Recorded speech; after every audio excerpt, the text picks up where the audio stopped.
Okay. We have Dr. Jean Chavez here at the Kansas City Museum, December the 11th, 2024. And can you repeat your name for the camera, please? Yes. Well, I'm going to say my full name because that doesn't get publicized very often, but it's Genoveva Teodoro Chavez, and my mother's last name is Ortiz.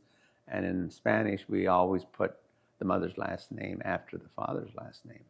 So, but I go by Jean T. Chavez. Okay. And where are you from, Dr. Chavez? Well, I grew up in a suburb, well, it really was an unincorporated area of Denver, Colorado. And that part of the city hadn't been annexed by Denver at that time. It's now been annexed by Denver. But it was an area that was called Ruby Hill in Denver. And those who know Denver, it was between Federal Boulevard and Evans Street. And right in that area was a large population of Mexican Americans who settled in that area. And we called it Goat Hill. And the reason why we called it Goat Hill is because a lot of the Mexican people from northern Mexico came. Their favorite food is cabrito, which is goat, young goat. And so they raised their own young goats or goats to have cabrito whenever there was a birthday celebration or a quinceañera or some kind of activity that called for a fiesta, a party. And they would butcher one of those young goats and roast it over fire. They would usually cut the body of the goat right down the middle and then roast both sides and talk about good, made the best tacos. So I remember that as a kid in Goat Hill. But that's what we called it. It was really Ruby Hill. And sort of near Inglewood, Colorado, which is a suburb of Denver. Did you go through any challenges living in Denver and Latino? You know, we didn't, at least in the area that we lived, because most of the people around us were Latinos, many of them coming from Mexico, many of them coming from northern New Mexico, coming from southern Colorado, that lived in our area. And so everybody around us as a kid growing up mostly spoke Spanish. And even the local corner grocery store was owned by the Romero family, and we would go to that store all the time, I remember, as kids. And, you know, they spoke Spanish and English. We listened to Spanish language radio stations, and it was kind of a happy life. Now, when we went to elementary school, we began to meet other children from the white community, from the black community. There really weren't too many blacks in that part of the unincorporated area where we lived, but there were certainly some white people, and yeah, we got to interact with them. I don't ever remember as a kid being discriminated against, except sort of a reverse discrimination in a way, because of being light complexion. My people came from Spain, didn't mix too much with the Indians, and so my family was what we call in Spanish güeros, or light complexion, white, you know, almost looking white. So a lot of times Mexican kids that I would endeavor to play with would say, hey, no gringos here, no whites here. And I would say, pues dígame en español porque no entiendo. Then they'd say, oh, okay. They realized that I was Hispanic. And so I almost had to turn that around for myself because of my, and all of my siblings were pretty much light complexioned, except for one brother who we always said he's from a different father maybe, but he wasn't. I mean, he was our blood brother, but he and that often happens genetically. People come out darker than others. So, and So yeah, we basically had a great childhood. I think we lived in a house in an area where we didn't have indoor plumbing, so we had to carry water. We had a wooden cook stove, and my mother made tortillas on that cook stove every day. Could make a because with it was an cast iron wood burning stove, and then we had an outdoor bathroom that we had to go to, and it was cold at night. But yeah, it was again, a happy life for myself and my four siblings. We also had a half sister who lived in New Mexico, and during the summertime we would go down to New Mexico and visit her and my grandmother, my grandparents. My grandfather and all my uncles worked for the coal mines that were owned by Santa Fe Railroad. Santa Fe bought up that property in order to mine the coal in northern New Mexico for their steam engines. And so my grandfather and all my uncles worked for actually the Santa Fe Railroad Company, because when I later did research on my family, found out that when I looked at their employment records at the county courthouse, that they were actually employed by Santa Fe Railroad. I had never known that. I just knew they worked in the mines because as a kid, they'd always save something in their lunch pail to bring home to us when we were there visiting, coming down from Denver in the summertime. So again, it was a fun life. Spent a lot of time outdoors. We didn't have television, so or any other distractions, so we could play out until dark, and then we knew that when it got dark, we come home. So it was great. Okay, you spoke of like elementary school in your life, and where did you attend middle school, high school, college? Yeah. Well, later on, we moved to East Denver. About the time that I was 11, 12 years of age, my parents had saved up enough money to buy a house, and they bought a house in East Denver. Actually, the house we lived in Ruby Hill, my father had built out of cinder blocks. So, and I can remember, and my mom had pictures of us as kids carrying those cinder blocks for him to put in place. But when I was about 12 years old, going on 13, they bought a house in East Denver, and we lived there until I became, a teenager, and then later on, when I was on my own, my folks still lived there for many years. And that was a very ethnically mixed community. There were large numbers of black families in East Denver. There were a lot of Latinos, mostly of Mexican and New Mexican origin, some Asians and so forth. So I went to Cole Junior High when I was in that neighborhood. And that was probably 30% black, 40% Latino, and then the rest white at that school. And it was a rough school. We there were fights every day after school, and kids,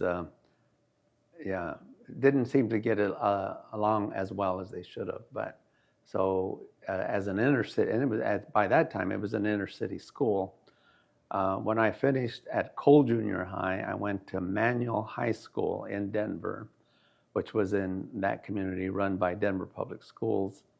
And so based on the California Achievement Tests, which were given to all students, the teacher, the counselor said, well, you didn't do so well on the test, so you need to go into the career track.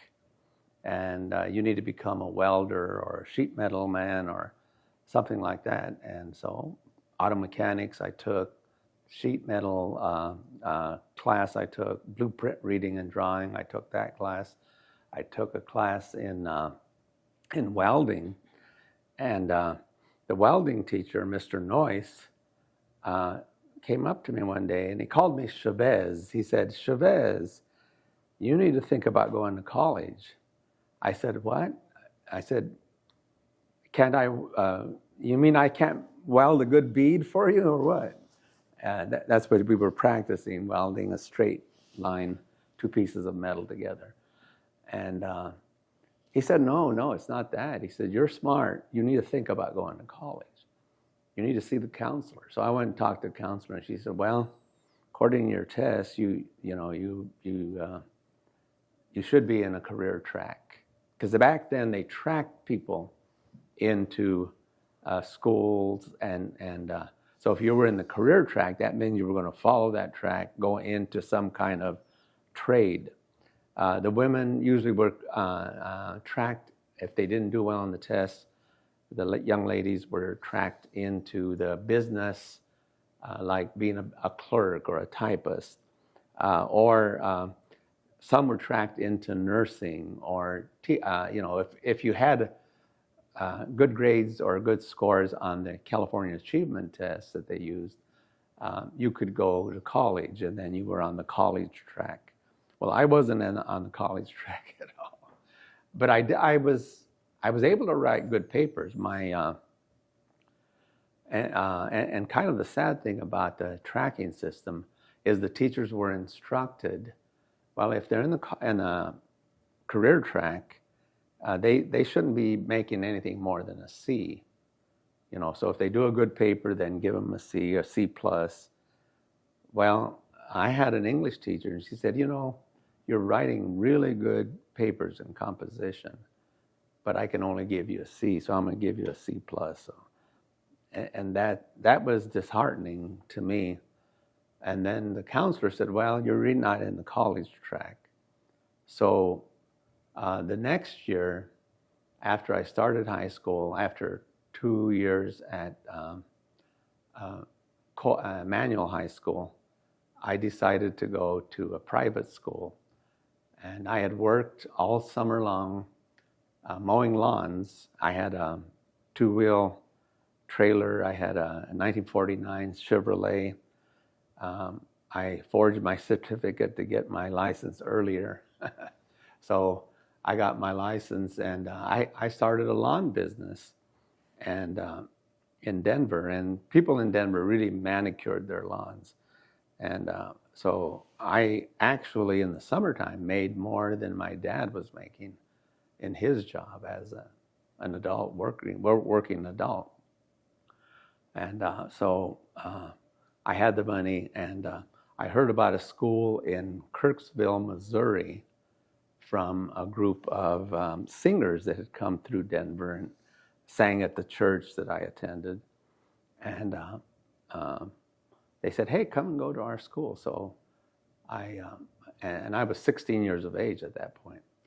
And they said, why don't you come to Kirksville? I said, well, where is Kirksville? Well, it's north of St. Louis. And I said, okay. So I got out a map. I asked my folks if it was okay if I go. They said, well, you can go. We can't help you financially, but you have our permission to go to Kirksville. And so after that summer, I headed out in September to go to Kirksville, Missouri, in my 50 Chevrolet and 49 Chevrolet. And I took Highway 36 all the way across Colorado and Kansas, Nebraska. I think I hit part of Nebraska, and then into Missouri, and ended up in Kirksville, Missouri in 1961. And one of the nice things about going there is that Colorado required 21 credits to graduate, and Missouri only required 17 at that point. So when they looked at my reports, my transcript from Manual, they said, man, you have all kinds of credits that apply here. So I could graduate a year early. So by the time I was 17, I had graduated from a Missouri private school and made good grades. And so the next year, I didn't really plan to go to college. but I had met a minister who had come up to Kirksville and held a series of evangelistic services. And he said, "Hey, I want you to come down to Kansas City and go to college." I said, "Well, I don't know if I could afford college," and so forth. So I went back home after graduating from Kirksville, Missouri. It was called Kirksville Bible School. And I went back home to Denver, and I started working again with my lawn service, made, a good bunch of money, and I saved it. So I decided I'm going to go to Kansas City. I think that's a good thing for me. So I went to what is today called Kansas Christian College in Overland Park, and took my first year as an undergraduate for a bachelor's in theology. In 1960, the late 1961, finished my first year in 1962 at the Bible College, and then went for the second year. And during that second year, I met a young lady that I fell in love with. She fell in love with me, and we started dating. And by 1964, we had both finished 2 years at the Bible College and got married, and then went back up to Kirksville, Northeast Missouri State University, as it was called back then, and both got our teaching degrees at Northeast Missouri State, what is today Truman State University. So that was kind of my journey as a young man. Yes, I remember you telling me about what you went through, putting you and your wife through school, and it wasn't easy. And I want you to talk about that. Well, I think the challenge is that we really didn't have much money. Fortunately, we didn't have to have a lot of money because tuition was pretty reasonable by today's standard. I mean, you would have to take out a huge loan, student loan, in order to accomplish what we did at Northeast Missouri State. But even when I was at the Bible College, I had to work my way through because, again, I had enough to get started, maybe pay my first semester of tuition, but I basically worked while going to school, taking a full load. I usually took 18 hours a semester, 18 credit hours, and which was 5 classes usually. And then, so one of the places I worked at here in Overland Park when I was going to the Bible College was Cat's Drugstore. Cat's Drugstores are no longer around, but they're a historic drugstore right here in Kansas City. So I did that. I learned to paint. I learned to roof.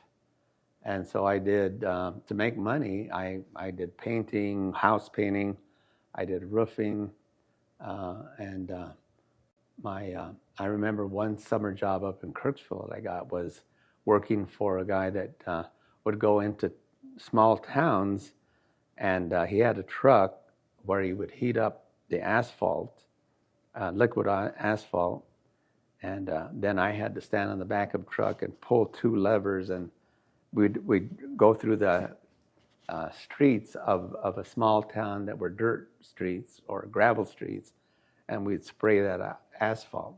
I'd usually come home just covered in asphalt. Yeah. Working was something that I had to do all the way through college. And after college. I'm sorry? And after college, And after college, yeah. So after college, getting a teacher's degree, both my wife and I, she got her degree in elementary education. I got mine in secondary ed with a major in Spanish language and literature. So and I was fortunate that I grew up speaking Spanish because both of my parents could read and write and speak both English and Spanish. And My grandparents on both sides pretty much spoke Spanish most of the time, but they could speak English as well. So having that advantage, one of the things I wanted to pursue when I went to Northeast Missouri State was really learning Spanish language grammar and be able to teach it and learn the literature, because Spanish literature is so vast. There are so many wonderful authors that Americans just don't know about. They know about Marcus Garcia, 100 Years of Solitude, but that's only one of the many novels that have been written in Spanish and Spanish literature. The first university in the Americas was in the two first universities weren't Harvard or somewhere, as we often hear. It was actually in Mexico City and in Lima, Peru. Those were the first two universities in the Americas. So, I had a rich heritage, and I learned about that heritage and the vastness and the power that the Spanish Empire had for, 500 years in this hemisphere, long before white settlers began to come. So that gave me a sense of pride in what I was doing and learning about my own culture, and then being able to teach it. When we came back to Kansas City, my wife taught in Olathe Public Schools. I went back to the Bible College and taught Spanish language and literature and other courses. And then, especially in the area of social studies. And in 1969,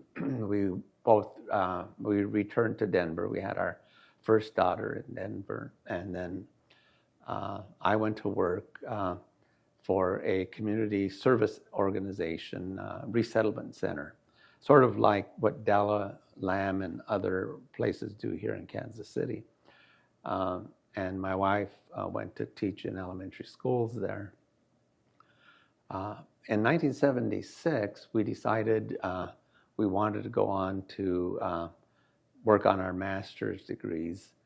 And my wife's sister and husband and family were down in Arizona, in Tempe, Arizona, working on their doctorates. And so we talked to them. They said, well, how is it in Arizona? Well, it's a great school. Come on down. So we decided to go to Tempe, Arizona, Arizona State University, to work on our master's. And my wife got her master's as a reading specialist in elementary ed. And I did my master's in school counseling, and really enjoyed working with kids, young people, in a counseling capacity.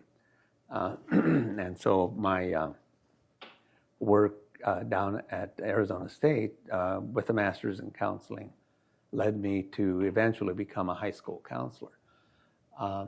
But I also worked on my master's and completed the coursework for a doctorate at Arizona State. And the area that I was really interested in was bilingual, bicultural, or multicultural education, as they used to call it back then. Today they call that diversity, inclusion,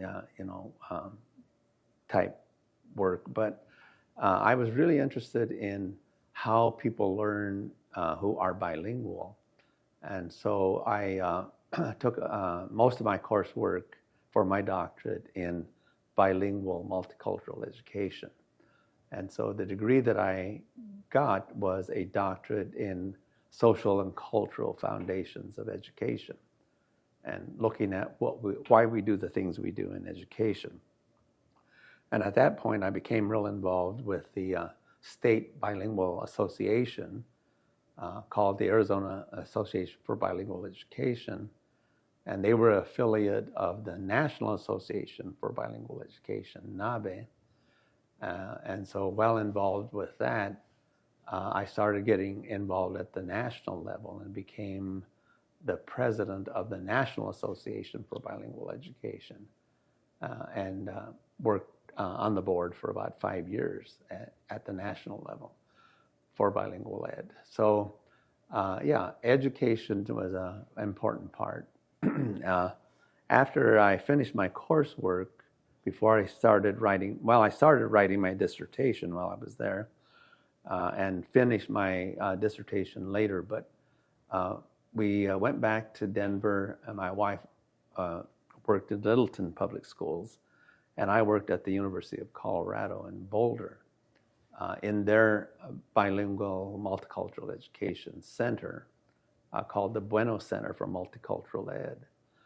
And what I did was teacher training at that point, and went around an 8-state region, including Kansas, helping teachers understand the strategies and methodologies of teaching children who had a native language other than English, who were learning English as a second language, but wanted to maintain their native language capabilities. And so that's what we did out of the Bueno Center at University of Colorado.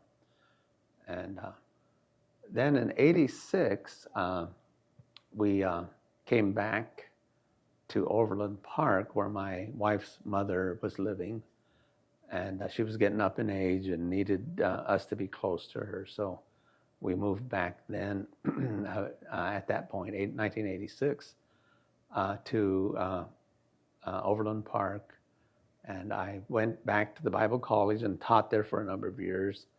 And then in 1990, I went to Penn Valley Community College as a college counselor and international student advisor.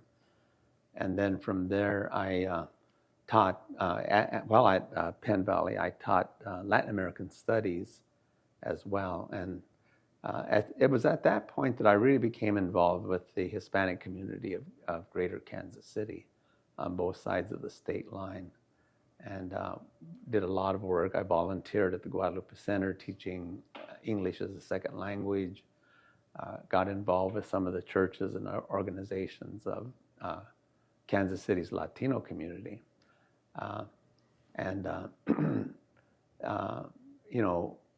It was a great opportunity to get to know the communities and various Hispanic leaders and so forth, including people like Hector Barreto, who started the Hispanic Chamber of Commerce and the National Hispanic Chamber of Commerce, people who were involved in education and social work, and all the people that lived and worked here in Kansas City. Then eventually I went into public schools. I worked at J.C. Harmon High School as a school counselor, and then at Northeast High School, just down the road from the museum here, as a counselor. And then I went to East High School as a school counselor. And then one of the superintendents who came to Kansas City, Missouri Public Schools, asked me to be the head of counseling at public school system. So I did that, and then retired from Kansas City, Missouri schools in 2013. Now, about that time, I began to get involved with the Kansas City Museum. And the way I got involved with the Kansas City Museum was the director at that time, Christopher Leach, knew about me because as a high school counselor, I knew a lot of the art teachers in public schools on both sides of the state line, in private schools like the Guadalupe School, Alta Vista School. And I got a grant from Kaufman to take some of the young Latino students who had really great skills in art or wanted to learn more about art. And so I would take them to the Art Institute. Beatrice Sanchez was the president of the Art Institute for 2 years. And I approached Beatrice, the president of the Art Institute, if she would be interested in having a group of students come in and study art at the Art Institute in the summer. And she said, yeah, that would be great. I'll line up the instructors. They can experience different studios, everything from painting and drawing to sketching to fabrics to ceramics, and experience different aspects in different studios with teachers. And so I did that for 2 summers with her from a grant from the Kaufman Foundation. Muriel Kaufman funded it, and some other supporters in the area. And that's where I met Christopher Leach, because he was at the Art Institute as Beatrice, the president, her assistant. So I met him, and then when he came to the Kansas City Museum, and we kept in contact, he called me and he said, hey, Gene, we need to have some Latino things here at the Kansas City Museum. We don't have anything, nothing. He said, could you come over and meet with me? He had taken the leadership of the Kansas City Museum as director. And I said, sure. So I pulled together a group of Hispanic leaders, and we came over and we met with him and gave him some ideas. And he said, okay, well, let's do an exhibit. And I said, all right. And so I put together the first exhibit that I did for the Kansas City Museum on Música es mi primer amor. It's about one family specifically, the Gonzalez family, who were musicians.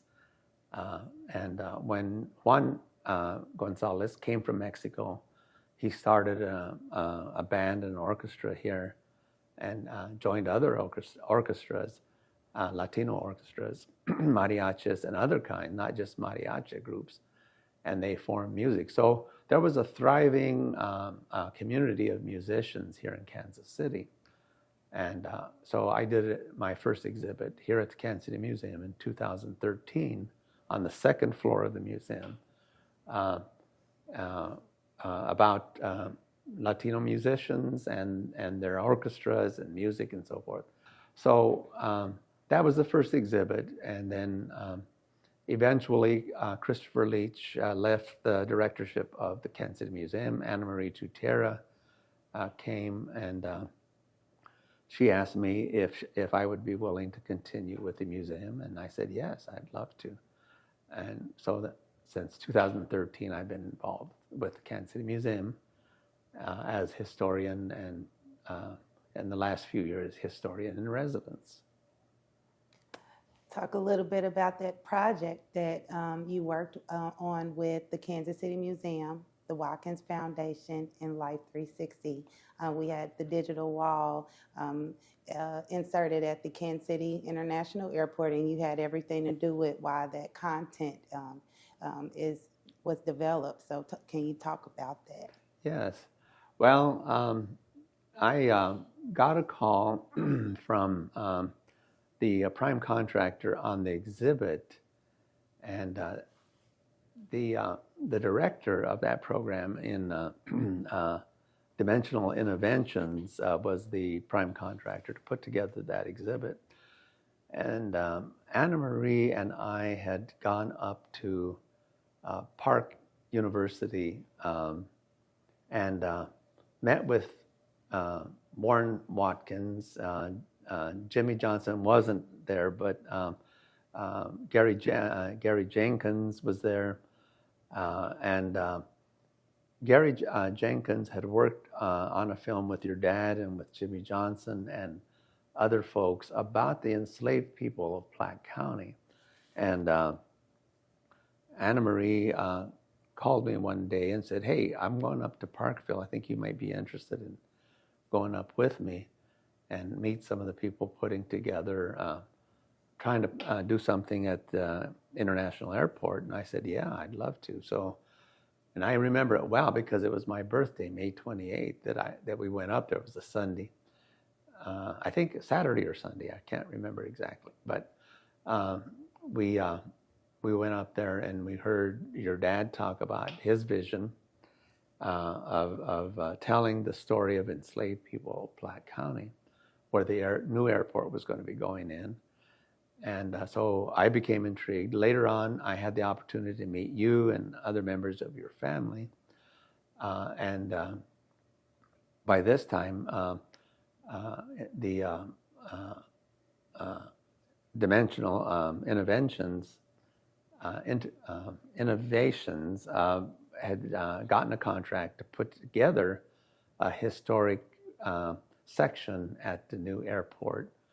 One of the problems is that they were not really planning on having anything to do with your father's vision, and because they mostly were uninformed about it.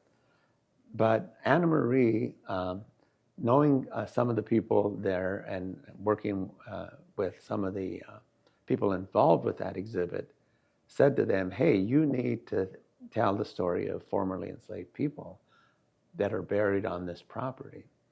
And they said, well, who could help us with that? And she gave them my name.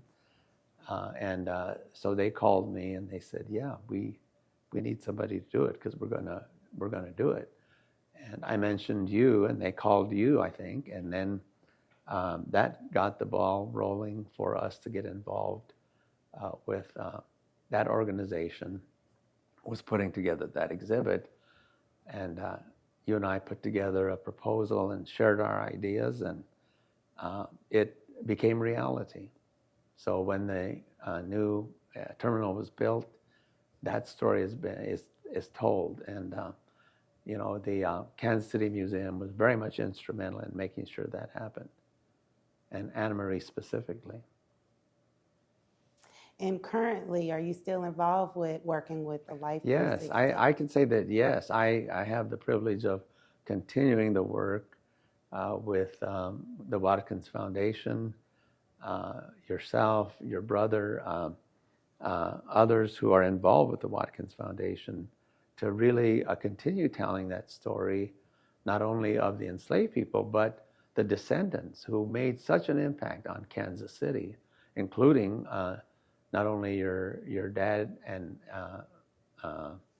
his siblings, but especially Bruce R. Watkins, after whom the Bruce R. Watkins Cultural Center is named, and then certainly the Memorial Watkins Memorial Chapel that continues to this day, starting out with in the early days with T.C.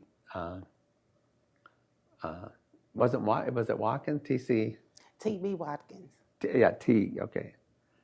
T.B. T.B. Watkins. T.B. Watkins. All right, I'll get that right. Yeah. So that story, I think, again, was very much undertold, and people need to learn about that. So it's a privilege for me to continue with the Watkins Foundation.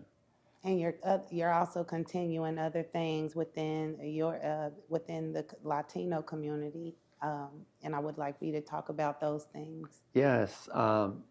Well, the Latino community has grown considerably, well, tremendously actually, since I first came here in 1961 and 2 to go to school. And I got involved with the community right away there because I was helping out in a church in Argentine, Church of the Nazarene in Argentine, Kansas, while I was going to school. My wife and I both helped in that school, and rather in that church. So we got familiar with the Latino community. And the Latino community in Kansas City is pretty unique in the sense that it crosses state lines. So the Colonia, what we call the Colonia Mexicana, really comes all the way from Turner through Argentine, through Armourdale and Rosedale, and over to the west side. So, it's a large community and crosses both sides of the state line. And so I continue to work with all of the folks in that Colonia on both sides of the state line. One of the most recent things that I've been involved with is putting together the celebration, the 100th year celebration of an organization called Unión Cultural Mexicana.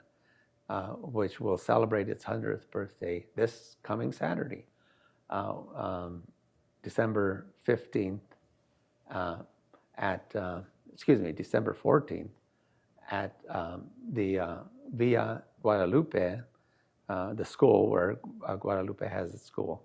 In their auditorium, we're going to be celebrating the 100th anniversary of that Hispanic organization here in Kansas City. And again, I had the opportunity to put together a film with Dr. Sandra Enriquez from UMKC History Department. And actually, from this interview, I'll be going over there and meeting with the committee to get everything finalized for this coming Saturday, Saturday the 14th. Okay, is there anything else that you would like to add, or is there anything else that you would like to say that to your family or to youth to be Well, remembered certainly by? to youth. I'm hoping that the work that I've been undertaking since, I've always loved history. I've always tried to think about history and read history. Even as a young high school student, I loved to read history books and learn about history. And when I started learning about Latino history, I was even all that more excited. I would love to have young people continue the work that I'm doing and that you're doing and others as they come along. So it's always heartening to see a young person like yourself, Orally, to take up the mantle of continuing to tell the stories of all people, especially the stories of undertold people or underrepresented people in our society. So thank you for the work you do. Thank you, Dr. Chavez. Yeah.